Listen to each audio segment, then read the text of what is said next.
इससे ज़्यादा मैं क्या बता सकती हूँ? एक आदमी औरत के बीच में जो कुछ होता है, वह होता है। उसके संबंधों की बुनियाद सिर्फ उन्हीं में नहीं होती। जी, मैं बहक नहीं रही हूँ। सुनना है तो पूरी बात सुनिए। टुकड़े टुकड़े बातों से मेरा जी बहुत घबराता है। अगर आप सिर्फ मेरी शादी से कुछ पहले की, कुछ बीच की और अंत की बातें ही जानना चाहते हैं तो मैं मशीन की तरह बताती जाऊंगी, क्योंकि मुझे बतानी पड़ेगी। खामोश रहकर मैं न आपके कानून से बच सकती हूँ, न लोगों की हिकारत से और न अपनी बच्ची के सवालों से। सिवा मेरी जिंदगी के कोई और जवाब मेरे पास नहीं है। जो कुछ है वह मेरी जिंदगी में ही बिखरा हुआ है। वे लम्हे जिन्हें मैं कभी बिखरने नहीं देती, वे भी अब यादों से छटक गए हैं या छिटक रहे हैं। अब मुझे छिपाना क्या है, किसके लिए और क्यों? जी हाँ, यह सच है। शादी से पहले मैं बिशन को चाहती थी, लेकिन इसका इस मामले से क्या लेना देना है? झूठ सच के कुलाबे मत मिलाइए। मैं भगवान का वास्ता देकर कहती हूँ, इसका कोई संबंध इस हादसे से नहीं है। भगवान के लिए मुझे जलील मत कीजिए। मुझे नहीं मालूम बिशन अब कहाँ है। अब तो 22 साल पहले की बात है, बल्कि उससे भी एक आध बरस पहले की। नहीं, हमने कोई वादा नहीं किया था। नहीं नहीं नहीं, वह मेरी शादी के वक्त मौजूद भी नहीं था। उसने कोई धमकी नहीं दी थी। बिशन इस तरह का लड़का नहीं था। वह बहुत समझदार, गंभीर और ज़हीन था। जी, गलत मतलब क्यों लगाते हैं? इन शब्दों के इस्तेमाल से आपको लगता है कि मैं आज भी उसे चाहती हूँ। आप जो चाहें कह लीजिए, मैं क्या कह सकती हूँ? लेकिन क्या मुझे यह हक नहीं है कि मैं अच्छे को अच्छा और बुरे को बुरा कह सकूं? नहीं, मेरा बिशन से बस उतना ही प्यार था जितना कि 22-24 बरस पहले कोई भी लड़की किसी भी लड़के से कर सकती थी। मैं कब इनकार करती हूँ कि वह मुझसे नहीं मिला, लेकिन मेरा एतबार कीजिए, शादी के बाद मुझे यह भी नहीं मालूम कि वह कहाँ गया। सच देखिए, फिर गलत बात कही जा रही है। मैं आत्मा की गहराइयों से कहती हूँ कि मेरे पति ने मुझे बेइंतहा प्यार किया। उन्होंने मुझे कभी तंग नहीं किया। मैंने इसकी गवाही तो सिर्फ वे दे सकते थे अगर वे होते। यह सरासर गलत है। आप लोग गलत और बेकार सवालों से सही नतीजे तक कैसे पहुंचेंगे? इन सब फिजूल की बातों से आप उनकी मौत की वजहें नहीं ढूंढ सकते। शादी से पहले का बादल के टुकड़े की तरह तैर कर गुजरा हुआ इश्क, उस प्रेम की काली परछाइयाँ, पति पत्नी की कलह, छोटे मोटे झगड़े, घर वालों से तनाव या पड़ोसियों से मनमुटाव, ये सब की मामूली बातें हैं। आप सभी तक इन्हीं के सहारे आप अभी तक इन्हीं के सहारे सच्चाइयों तक पहुंचने में लगे हैं। इनसे कुछ भी हासिल नहीं होगा। उनके साथ मेरी आखिरी रात, अगर कहिए तो कुछ ऐसा बता दूं ताकि आपका अंधा और बहरा कानून किसी नतीजे तक पहुंच जाए। लेकिन उस आखिरी रात में ऐसा कुछ भी नहीं हुआ था। हमेशा की तरह हमारी वह रात भी बहुत मामूली थी, एक ऐसी रात जो औसत आदमी की रात हो सकती है। मैंने कोई ताना नहीं दिया था। वे गुस्से में कतई नहीं थे। हम दोनों ही एक दूसरे को समझा लेते थे। पिछले कई बरसों से हमारी रातें यूं ही गुजरती थी। हमारे पास और था ही क्या, सिवा एक दूसरे के, सिवा परेशानियों के। बच्ची, वह हमारे पास एक छोटी खाट पर सोती थी, जी सिर्फ 2 कमरे हैं। एक कमरा बैठक का काम देता है। शाम को वे घूमने गए थे। कभी कभी देर से भी लौटते थे, पर वे वक्त से लौट आए थे। बच्ची के लिए 4 टॉफियाँ भी लाए थे। 2 उन्होंने उसे दे दी थी, 2 दूसरे दिन के लिए कागज़ के नीचे रख दी थी। जी, इससे पहले वे एक सरकारी पत्रिका में थे। हाँ, जी हाँ, फोटोग्राफर ही थे। उन्होंने अपना धंधा कभी नहीं बदला। उन्हें भरोसा था कि एक दिन वे बहुत बड़े फोटोग्राफर बनेंगे। उनकी ज़िंदगी का यही मकसद था। कभी नहीं, उन्होंने कभी मॉडल फोटोग्राफी नहीं की। अगर वे करते तब भी हमारे बीच कोई बात नहीं आती। उनके लिए दुनिया में सबसे सुंदर औरत, पत्नी, लड़की, जो कुछ भी मैं ही थी। आप मुस्कुरा लीजिए, आपको मैं बहुत मामूली ही लगूंगी, पर आप मुझे मेरे पति की नज़रों से देखने की कोशिश कीजिए, तभी आप मेरी बात को समझ पाएंगे। कैमरा और मैं, बस उनके लिए यही 2 चीज़ें थी। या फिर हमारी बच्ची। कभी कभी मैं उनके सीने पर सर रख लेती थी तो उनकी उंगलियां मेरी कनपटियों पर उसी तरह थरथराती थीं जैसे किसी ओझल हो जाने वाले लम्हे को पकड़ने के लिए कैमरे पर कांपती थी। मेरी उंगलियों के पोर वे ऐसे दबाते रहते थे जैसे शटर दबा रहे हों। हमारे प्यार के सबसे खूबसूरत क्षण यही होते थे। ठीक कहते हैं आप। निजी बातों से आपका क्या लेना देना, लेकिन मैं समझ नहीं पाती कि तब फिर आप कारणों को कहाँ से ढूंढेंगे। मेरी जिंदगी की मटमैली रोशनी से ही आपको कारण खोज पाने में सुविधा रहेगा। अगर ये क्षण न होते तो मेरी जिंदगी में और था ही क्या। 22 बरसों का एक वीरान सफ़र, बेकार रह जाना और हर किनारे पर सर पटकते जाना। खैर, मैं चुप हो जाती हूँ। पर आप ही तो कहते हैं कि इन बातों को रहने दीजिए। इनके सिवा मेरे पास और कुछ नहीं है। मुझसे बोलने को कहेंगे तो मैं यूं ही बोलूँगी। आप चाहे तो टुकड़े टुकड़े सवाल पूछ लीजिए। जी हाँ, सरकारी पत्रिका में फोटोग्राफर के रूप में संबद्ध होने से पहले वे सरकार के ही प्रेस इंफॉर्मेशन ब्यूरो में थे। फोटोग्राफर ही थे। मैंने कहा ना, उन्होंने अपना धंधा कभी नहीं बदला। शुरू में जब वे मुझे ज़रा सी आँख दबाकर देखते थे तो मुझे बड़ी गुदगुदी होती थी। यह शादी के बाद शुरू दिनों की बात है। मुझे गुदगुदी इसलिए होती थी कि एक आँख दबाकर देखना, आप तो जानते हैं, मुझे भी अब हंसी आती है।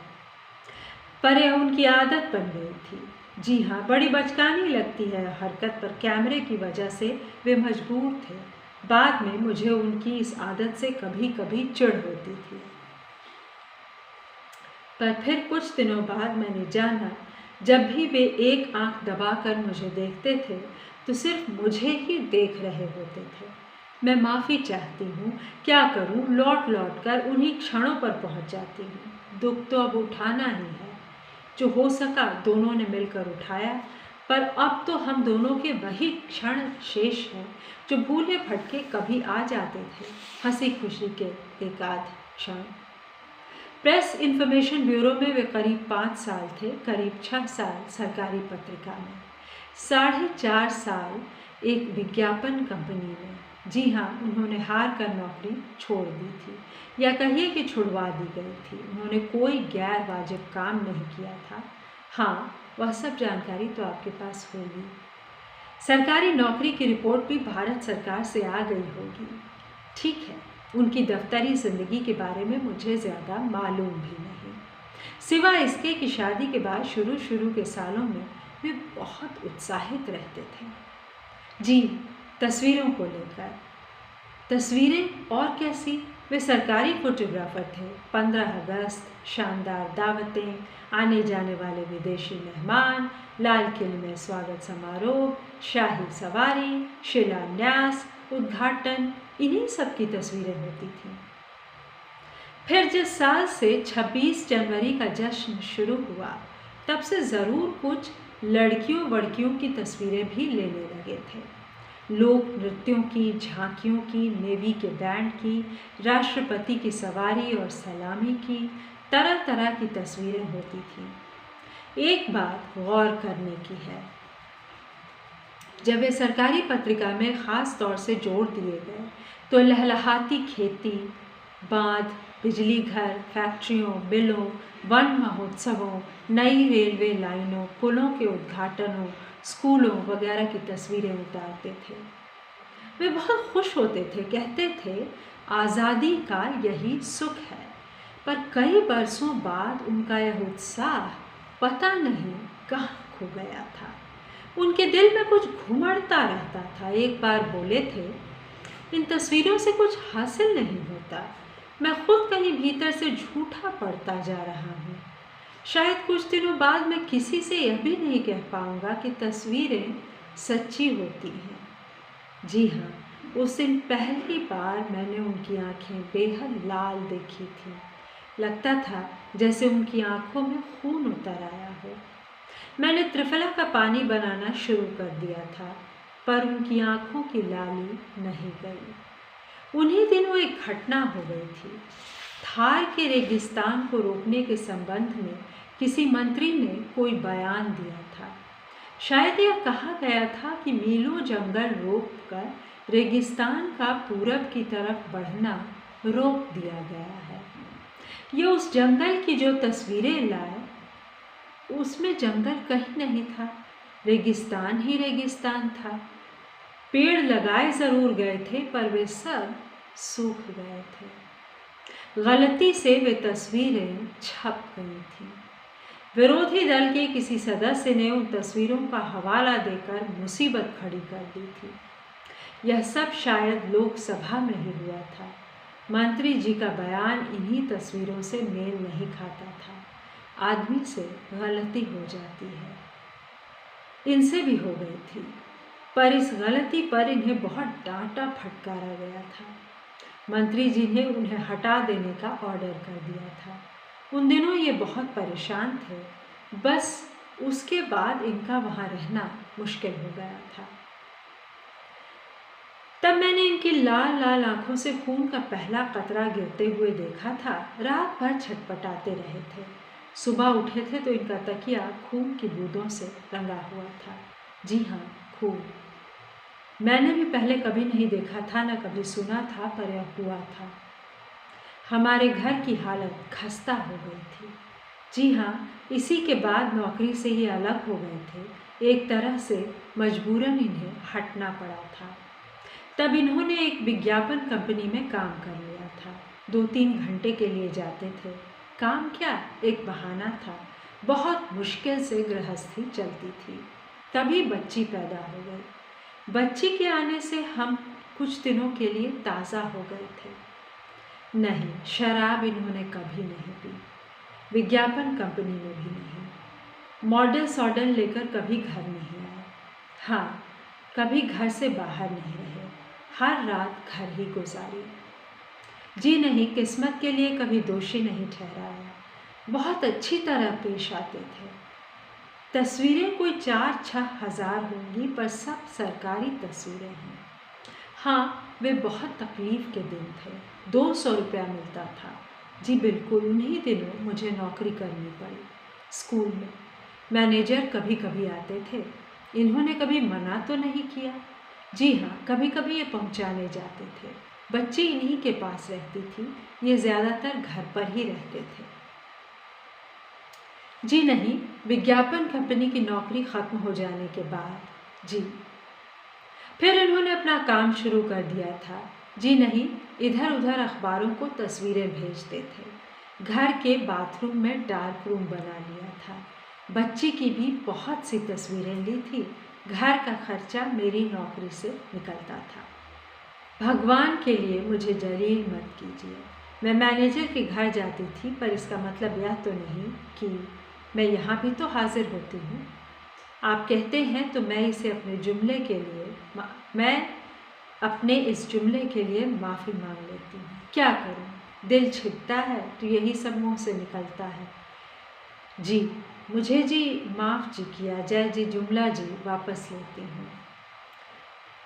मेरी उम्र उस वक्त अब 38 है, उस वक्त 32 रही होगी। मैनेजर साहब वे 60 के करीब थे। हाँ, कहा था एक बार। मैंने इन्हें बता भी दिया था कि मैनेजर तुम्हारा सुबह शाम स्कूल में आना पसंद नहीं करते। लड़कियों का स्कूल है इसलिए शायद इन्हें कुछ बुरा लगा हो सकता है। लेकिन मैं फिर आपसे कहती हूँ, इन वजहों पर मत जाइए। ये वजहें कतई नहीं हैं। किस्से कहानियों की बातें और होती हैं या मेरी ज़िंदगी की हकीकतें हैं। इस तरह माखौल मत उड़ाइए। मेरे अच्छे दिनों को गंदा मत कीजिए। तकलीफ़ों के दिन सही, पर हम आदी हो गए थे। हमारे लिए वे ही अच्छे दिन थे। मेरा प्रेमी या मैनेजर या वह संपादक जो बाद में इनके साथ मेरे घर आने लगा था, वे सब इस काम धाम की ज़िंदगी में सभी से टकराते हैं। कहीं ये वकील, दोस्त और अफसर हो सकते हैं, कहीं डॉक्टर, ठेकेदार और इंजीनियर हो सकते हैं। लोग तो ऐसे ही होते हैं। कोई भी 3 या 4 या 10 हो सकते हैं। पर इससे आप क्या अर्थ निकालना चाहते हैं? जिंदगी और मौत का निपटारा इन मामूली कारणों से कीजिएगा, खामखा के दाग लगाइएगा। ओह, मैं माफ़ी चाहता हूँ। संपादक वह एक ऐसे ही मामूली अखबार का था। अपने काम धाम के सिलसिले में ही इनसे जान पहचान हुई थी। जी, गर्मियों की छुट्टियों की तनख्वाह स्कूल से नहीं मिलती थी। छुट्टियों में हमें नौकरी से हटा दिया जाता था। सेशन शुरू होने पर फिर रख लिया जाता था। छुट्टी के उन 2 महीनों में हमारी हालत बहुत ख़राब हो जाती थी। बच्ची भी सामने थी। यह कहना सरासर गलत है कि उस संपादक की वजह से मैंने नौकरी छोड़ी। उस संपादक का कोई झगड़ा मैनेजर साहब से नहीं हुआ था, मेरी वजह से बिल्कुल नहीं। मैं क्यों वजह बनती उनकी झगड़े की? वह संपादक ही ऐसा था। उसके अखबार से सब घबराते थे। झगड़े का कारण वह अखबार था। नहीं नहीं नहीं, मेरे निर्दोष पति पर इल्ज़ाम मत लगाइए। मैं जानती हूँ आखिर में यही इल्ज़ाम घूमकर मुझ पर आएगा, मेरी भरी पूरी ज़िंदगी की बखिया उधेड़ेगा। मैं खूब जानती हूँ आप लोग मुझे कहाँ ढकेल रहे हैं। क्या कानून का काम सिर्फ सबूत इकट्ठे करके किसी को जलील कर देना है? मैं अपने पति की मौत की जिम्मेदार कैसे हो सकती हूँ? आप मुझे कांटों में क्यों घसीट रहे हैं? जी हाँ, उस संपादक से मेरे पति की खासी दोस्ती हो गई थी। ठीक है, आप खासी शब्द को नोट कर लेना चाहते हैं, ज़रूर कर लीजिए, पर शब्दों से आप सत्य तक नहीं पहुँचेंगे। सत्य हमेशा कई तरह की बातों पर निर्भर करता है। आदमी के इतिहास, परिस्थितियों, माहौल, कई तरह की बातों पर निर्भर करता है। आदमी के इतिहास, परिस्थितियों, माहौल, किसी खास घटना क्षण के यथार्थ और सबसे ज़्यादा उसकी अपनी आंतरिक यातनाओं की टीस पर पति के दुखों या उसके सुखों का कारण सिर्फ पत्नी नहीं होती। यह धारणा बिल्कुल गलत है। दोनों एक दूसरे को बेतरह चाहते हुए भी एक दूसरे से मुक्त भी होते हैं, जुड़े हुए भी अलग होते हैं, पानी की लहरों की तरह। जी नहीं, मैं दर्शन शास्त्र नहीं पढ़ाती।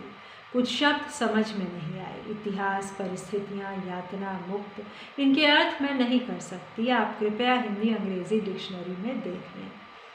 हो सकता है लिखे हुए अर्थ मेरे शब्दों की गहराई तक न पहुँच पाए। खैर, क्या किया जा सकता है? जी नहीं, मैं भाषण नहीं दूंगी, सिर्फ घटनाएं बयान करती जाऊंगी। खासी दोस्ती, यह दोस्ती ज़रूरत पर भी टिकी हुई थी। हाँ, वह संपादक घर पर खाना खाने भी आता था। मेरे पति ही बुलाते थे। मैं उसके साथ कहीं नहीं जाती थी। उसकी नज़रों में भी कोई ख़ास गंदगी मुझे नहीं लगती थी। जिसे आप शायद गंदगी कहना चाहेंगे, वह सबकी नज़रों में होती है। उसे आम आदमी औरत के बीच का मामूली खिंचाव कह सकते हैं, और उस खिंचाव को अगर गंदा, ओछा या बुरा न माना जाए तो वह बड़ी मामूली सी चीज़ है। अपने को शीशे में देखते रहने की तरह हर आदमी हर औरत के आईने में अपने को देखता है। ज़रूरी नहीं कि इनमें उम्र या संबंधों का हाथ हो। यह खबर आपको गलत दी गई है। छुट्टियां ख़त्म होने के बाद मुझे स्कूल में फिर रख लिया गया था। जी नहीं, मैंने संपादक और मैनेजर के झगड़े की वजह से नौकरी नहीं छोड़ी। यह सरासर गलत है। जी उसके अखबार में भंडाफोड़ किस्म की रिपोर्ट छपा करती है। संपादक ने मैनेजर के कारनामों को लेकर कोई रिपोर्ट न तो लिखी थी न छापी थी। उसने ब्लैकमेल नहीं किया था। आप इसे मेरा झुकाव कैसे कह सकते हैं? संपादक को बचाना या उसकी नीयत को साफ बताना केवल एक सच्चाई है। इसे आप मेरे दिल की कमज़ोरी कैसे कह सकते हैं? यूं औरत का दिल हर कमज़ोरी के प्रति कमज़ोर होता है। यह कहना सरासर गलत है कि मेरे पति ने किसी तरह का समझौता कर लिया था। आप उनकी मौत के असली कारणों को इतनी छोटी और बेहूदी बातों से क्यों जोड़ रहे हैं? अगर आप समझ सकें तो मैं कुछ उनके बारे में बयान करूं। मैंने आपको बताया था कि उनकी आंखें लाल रहने लगी थी। गलत तस्वीरें छप जाने के बाद उनके साथ जो कुछ हुआ था उसे वे बर्दाश्त नहीं कर पाए थे। उनका विश्वास अपने काम पर से उठ गया था। आप सोच सकते हैं कि जब आदमी का यकीन अपने काम पर से उठ जाए तो उसकी क्या हालत होती है। ये तस्वीरें जो उन्हें विश्वास देती थीं एकाएक उनके विश्वास को तोड़ गई थीं, क्योंकि उन्हें सच्चाई से काट दिया गया था। वे वही कह सकते थे जो दूसरे चाहते थे। इस नतीजे पर पहुंचने के बाद उनकी आंखों से खून के कतरे पहली बार गिरे थे। आप चाहते हैं तो आंसू कह लीजिए, लेकिन यह ठीक नहीं है। मैं कतई बढ़ा चढ़ा कर नहीं कह रही। सचमुच वे खून के कतरे थे। जी हाँ, कभी कभी कुछ बातें ऐसी भी होती हैं जो न पहले देखी हुई होती हैं न सुनी हुई। वे बस अजीब होती हैं। खैर, उन दिनों मैं काम पर जाने लगी थी। वे घर में बच्ची के साथ वक्त गुजारा करते थे। उस दिन इतवार था। उन्होंने बच्ची को पड़ोस में खेलने को भेज दिया। नहीं, झगड़े की कोई बात नहीं थी। उल्टे उस दिन वे बहुत प्यार में भरे हुए थे। बहुत दिनों बाद उन्होंने मेरा हाथ अपने हाथ में लेकर अंगुलियों को शटर की तरह दबाया था। उन्होंने मुझसे ब्रेसरी उतारने को कहा था। मैं थोड़ा सकुचाई थी। दिन का वक्त था। वे कैमरा लिए बैठे थे। उन्होंने मुझे वाइल की झीनी साड़ी पहनने को कहा था। मुझे तरह तरह से बैठाया और लेटाया था और तस्वीरें ली थीं। उस वक्त उनकी एक आंख पहले की तरह कांप रही थी। मैं समझ गई थी वे सिर्फ मुझे देख रहे थे। उस वक्त जब वे तन्मय थे, जी यानी अपने में डूबे हुए थे, तब भी 8-10 बार उनकी आंखों से खून के कतरे टपके थे।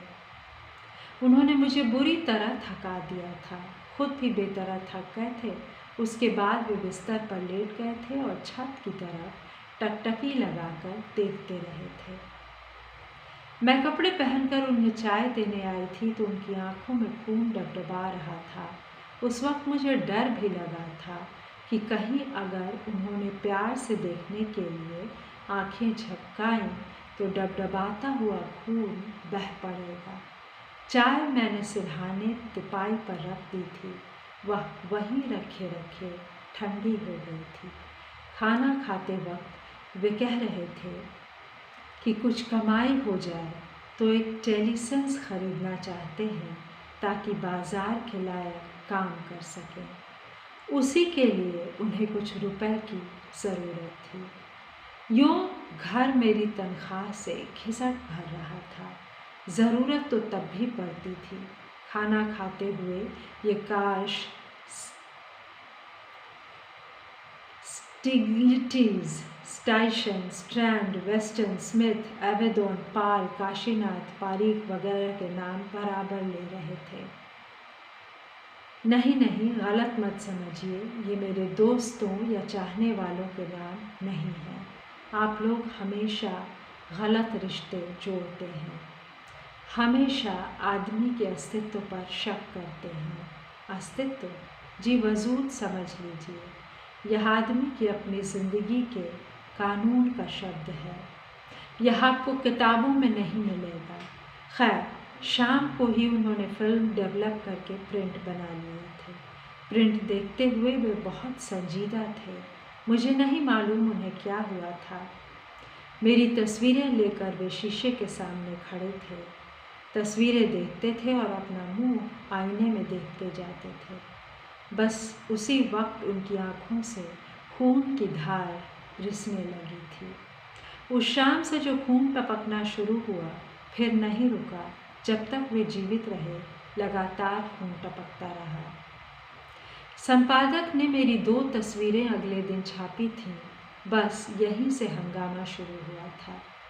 मेरी वे अधनंगी तस्वीरें स्कूल के मैनेजर तक भी पहुंची थीं।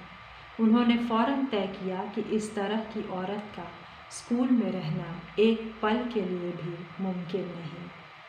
मुझे उसी वक्त क्लास से बुलाया गया था और खड़े खड़े हिसाब कर दिया गया था। अब आप समझ सकते हैं कि स्कूल से निकाले जाने की वजह क्या थी। संपादक और मैनेजर का कोई झगड़ा नहीं था। मुझे लेकर उनमें कोई दुश्मनी नहीं थी।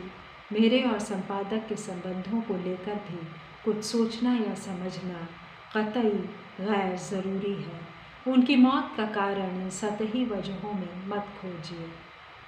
जी, खून की दार की वजह मैं क्या बता सकती हूँ।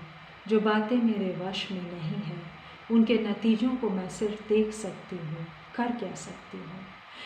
अगर आप मामूली तरह से सोचिए तो वजह मैं हो सकती हूँ, वे खुद हो सकते हैं, वे तस्वीरें भी हो सकती हैं और वह आईना भी हो सकता है जिसमें बार बार वे अपनी शक्ल देख रहे थे। नतीजों और उनके कारणों तक पहुंचने का यही सबसे आसान तरीका हो सकता है कि सारी जिम्मेदारी इन 4 चीज़ों पर थोप दी जाए: मैं, वे, तस्वीरें और आईना। इसे सही साबित करने के लिए ज़रूरत पड़े तो मेरे तथाकथित प्रेमी बिशन, मैनेजर साहब या संपादक को ज़रूरत के मुताबिक जोड़ लिया जाए। मैं और क्या कह सकती हूँ, मुझे दोषी ठहरा दीजिए। जी, मैं उस वक्त घर में नहीं थी। बच्ची उन्हें बहुत प्यार करती थी। जी हाँ, बच्ची ने भी उनकी आँखों से लगातार खून की धार गिरती देखी थी। वह बहुत डर गई थी। उसने मुझसे पूछा था, मम्मी, पापा की आँखों से खून क्यों गिरता है? मैंने उसे प्यार से समझा दिया था, बेटे, तेरे पापा की तबीयत अच्छी नहीं रहती, उन्हें कुछ बीमारी हो गई है। बच्ची मेरी बात से संतुष्ट नहीं हुई थी। उसने उनसे पूछा था, उन्होंने भी यही कहा था, मेरी तबीयत अच्छी नहीं है। उस दिन से बच्ची का डरना छूट गया था। खून की धार गिरती रहती थी और वह उनकी गोद में या गले से लिपट कर प्यार करती रहती थी। कभी उन्हें अपने नन्हे नन्हे हाथों से बहाए खून को पोंछ देती थी। मैंने बताया ना, मैं एक जगह काम खोजने के सिलसिले में 11 बजे से गई हुई थी। बच्ची स्कूल गई थी, वे घर पर अकेले थे। जी हाँ, नौकरी छूटने के दूसरे दिन की बात है। मुझे इस हादसे का कोई एहसास नहीं था। जब मैं गई थी तब खून ज़रा ज़्यादा ही गिर रहा था, लेकिन यह तो मामूली और रोज़ाना की बात थी। जी, उन्होंने छत के कड़े से लटक कर फांसी लगाई थी। रस्सी कहाँ थी? चादर थी। मुझे कोई खबर नहीं मिली। कोई मुझे कहाँ खबर देता। मैं 4 बजे के करीब वापस आई। तब तक यह सब हो चुका था। पुलिस आ चुकी थी। उनकी लाश को उतार कर पलंग पर लिटा दिया गया। जी नहीं, जिस चादर से उन्होंने फांसी लगाई थी वह वहीं लटकी हुई थी। उन्हें दूसरी चादर उड़ा दी गई। पास पड़ोस के लोग जा चुके थे। सिर्फ एक पड़ोसी परेशान से घूम रहे थे। जब मैं आई तब पुलिस का एक आदमी पहरे पर बैठा हुआ था। उसे देखकर भी मैं कुछ नहीं समझ पाई थी। मैंने यह सोचा ही नहीं था कि कभी यह भी हो सकता है। सबसे पहले किसने बताया? मेरी बच्ची ने। जी हाँ, वह स्कूल से 2 बजे आ जाती है। वह मुझसे पहले आ गई थी। वह बाहर खड़ी थी, हमेशा की तरह। मुझे देखते ही वह दौड़ कर आई थी और मेरी टांगों से लिपट गई थी। मैंने उसे प्यार किया था, पर वह कुछ बात करने के लिए उतावली थी। वह एकदम चहक कर बोली थी, मम्मी, पापा की तबीयत अच्छी हो गई, वे आराम से लेटे हैं। जी, बच्ची ही ने सबसे पहले बताया था। मैं कमरे में पहुंची तो सब समझ में आ गया था। मैं दीवार से सिर पटक देने के सिवा क्या कर सकती थी। वे निश्चिंत लेटे हुए थे। नाखून और ओठ नीले पड़ गए थे। शरीर पीलिया के रोगी की तरह पीला पीला था। हाँ, आंखें बंद थी और बिल्कुल सूखी हुई। उनमें खून क्या नमी तक नहीं थी, रेत में पड़ी सीप की तरह। इसके बाद जो कुछ हुआ उसकी तफसील आपके पास है ही। आत्महत्या से पहले की जो बातें थीं वे मैंने सब सामने रख दी हैं। फैसला कुछ तो होगा ही, और वह व्यक्ति के खिलाफ ही हो सकता है। जी, व्यक्ति माने अकेला आदमी, जैसे अकेली मैं या आप या आप।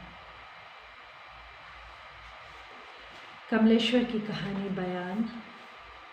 इसको पढ़ते हुए सबसे पहले कमाल की कहानी है दोस्तों। बाद में इस मुद्दे पे फिल्में भी बनी। एक तो मुझे याद आ रही है जो कुलभूषण खरबंदा और दीप्ति नवल को लेकर थी, जिसमें दीप्ति नवल आत्महत्या करती है, यानी दीप्ति नवल तो किरदार निभा रही हैं, अभिनेत्री जो चरित्र है वह।